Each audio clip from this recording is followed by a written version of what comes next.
Olá, meu nome é William. Hoje eu estou com o meu grupo para apresentar sobre sondagem esofágica.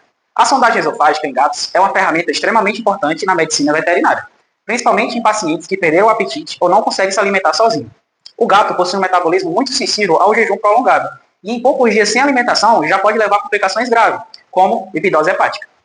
A sonda esofágica permite fornecer nutrição adequada, hidratação e até medicamentos de forma segura e menos estressante para o animal, contribuindo diretamente para a sua recuperação. Além disso, ela ajuda a manter o estado nutricional do paciente durante o tratamento de doenças infecciosas, renais, hepática ou pós-operatório.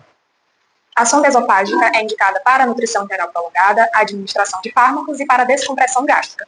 Ela geralmente pode ser utilizada em animais que não conseguem se alimentar ou ingerir medicamentos de forma voluntária, como, por exemplo, em casos de anorexia prolongada por conta da lipidose hepática, e acaba se tornando uma alternativa menos estressante para o felino do que uma alimentação forçada. E deve ser contraindicada para pacientes com alguma alteração primária no esôfago, como a esofagite, pelo risco de agravar a inflamação, megaesôfago pelo risco de regurgitação, estenose pelo risco de perfurar o esôfago, e também se o animal apresentar episódios severos de êmese e refluxo, já que ele pode acabar aspirando esse conteúdo.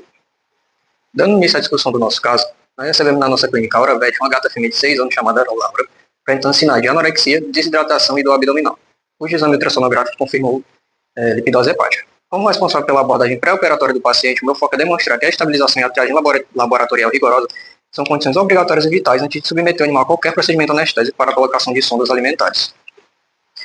Como parte dos exames, o hemograma completo vai além da função de avaliar a anemia provocada pelo jejum, que ele é crucial para descartar processos infecciosos ou inflamatórios agudos concomitantes que possam estar a atuar como causa secundária da lipidose. E segundo, é avaliado o perfil bioquímico hepático, onde avaliamos o ALT e o AST para quantificar a injúria e a necrose celular ativa dos hepatócitos. Contudo, nosso foco principal pré-operatório é a fosfatase alcalina, que na espécie felina ela tem uma meia-vida muito curta e na lipidose o seu aumento é muito maior que em qualquer outra doença, e sempre superior a GGT. Associada a isso, a dosagem de bilirrubina. A hiperbilirrubinemia severa, que justifica a icterícia clínica do paciente, demonstra falha na capacidade de excreção biliar do fígado. 3. A dosagem de eletrólitos, com foco absoluto no potássio, pois gatos em jejum prolongado esgotam suas reservas intracelulares de eletrólitos. Se iniciarmos a realimentação com soro por sonda, sem aferir e corrigir previamente a hipocalemia, podemos causar o que chamamos de síndrome da realimentação, gerando falência miocárdica e choque endotoxêmico, o que é uma das principais causas da mortalidade pré-operatória. Sabendo disso, outros cuidados pré-operatórios imediatos, juntamente com os exames, são 1. Fluidoterapia e eletroterapia, reidratação calculada com a suplementação rigorosa de cloreto de potássio, e 2. Controle de êmesis, com bloqueio imediato dos episódios de vômito, utilizando protocolos combinados de ondansetron e maroxan, prevenindo a desidratação. Bom, agora vamos falar do protocolo anestésico. Como é que vai ser? O protocolo anestésico vai ser dividido em 3 etapas. Iremos ter a fase da NPA, depois a indução para anestesia geral, e depois iremos fazer o bloqueio do nosso animal. Então, agora vamos primeiro falar sobre a NPA. Bom, para a NPA a gente escolheu 2 fármacos de escolha, que vai ser primeiro um anticoagulador adrenérgico e depois um opioide associado. Bom, o anticoagulador adrenérgico iremos usar a dexmedetomidina. Ela vai, como a gente sabe, ela vai atuar nos receptores alfa-2 adrenérgicos e nesse receptor irá causar seus seguintes efeitos. Primeiro, nós temos o efeito chamado do central, que o alfa-2 irá se ativar no tronco encefálico, mais precisamente no lóbulos coreáneos, que irá promover essa ação intensa. Depois, iremos ter a analgesia, em consequência da ligação do agonista aos receptores alfa-2, adrenérgicos em vários pontos nas vias nociceptivas na medula espinhal. E em seguida teremos também um relaxamento intenso, pois os alfa-2 vão se ligar aos alfa-2 supraespinhais, que logo eles são responsáveis por levar sinal de contração muscular. Agora iremos falar do nosso segundo fármaco de escolha, que no caso é a metadona. Bom, a metadona é um opioide, e o opioide, eles atuam nos receptores opioides, que quais são eles? Temos o receptor Mi, Kappa e o Delta.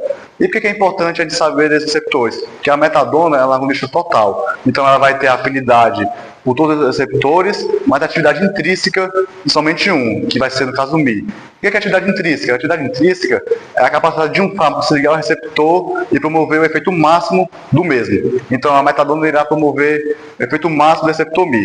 E quais são os efeitos que a metadona irá ocasionar?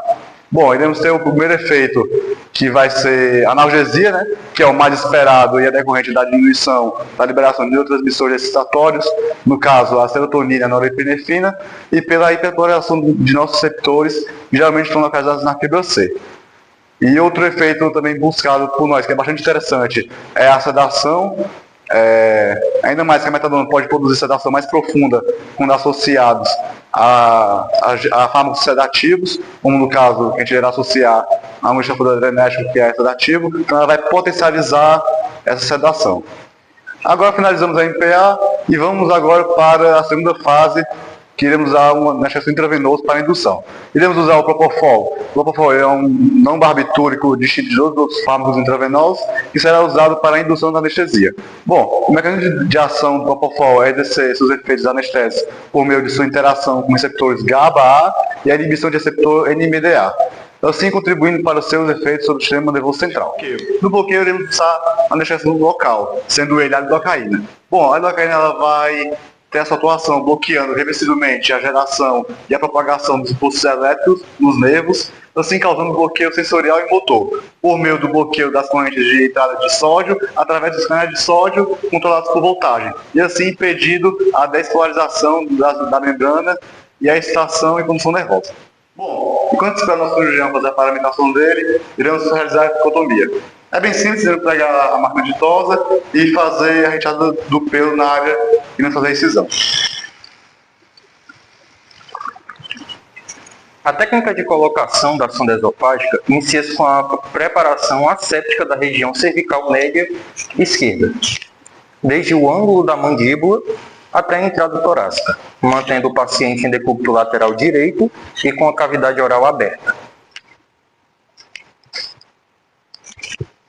Em seguida, realiza-se a mensuração da sonda de alimentação, geralmente de tamanho 16 a 24, a partir do ponto de inserção cervical até o início do 7º ou 8º espaço intercostal, garantindo que sua extremidade permaneça no terço médio ou caudal do esôfago torácico.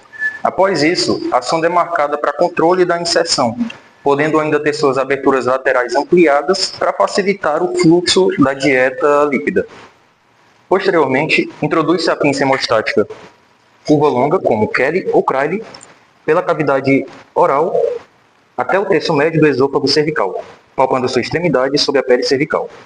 Então, realiza-se uma pequena incisão sobre a ponta da pinça, atravessando a pele até a parede esofágica, exteriorizando a pinça até aquela abertura cirúrgica.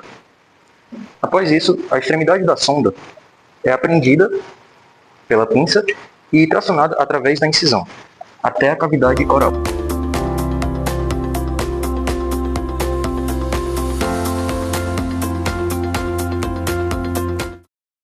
Sendo então redirecionada caudalmente ao interior do esôfago até atingir a marca previamente medida. Sendo então redirecionada caudalmente, após a confirmação da distância correta do posicionamento, a sonda é fixada à pele cervical com sutura do tipo bailarina ou sandália romana.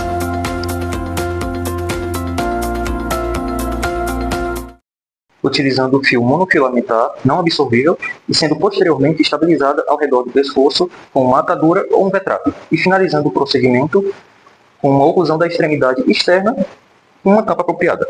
Bom, o manejo do paciente pós-operatório ele pode ser feito tanto na clínica quanto domiciliar em casa com os tutores. Porém, ele deve ser feito da forma mais higiênica possível. O local da saída do tubo precisa ter um curativo superficial e uma limpeza diária com produtos antissépticos.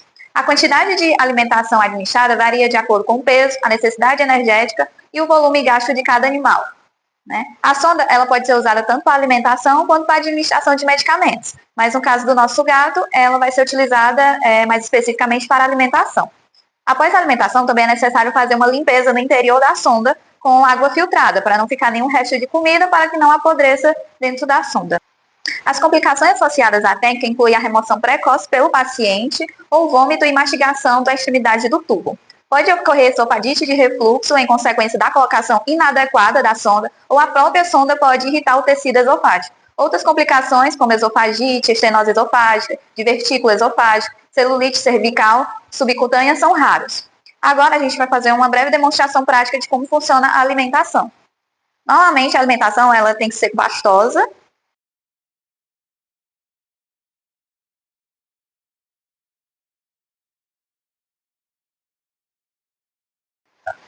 Por fim, compreender a aplicação da sondagem esofágica amplia a visão clínica sobre o manejo de dados debilitados, destacando a necessidade de abordagens seguras, eficazes e humanizadas na medicina veterinária, além de contribuir para o suporte nutricional do paciente. Esse procedimento demonstra a importância do acompanhamento adequado e da intervenção precoce durante o tratamento, favorecendo uma recuperação mais eficiente e proporcionando a melhor qualidade de vida para os felinos.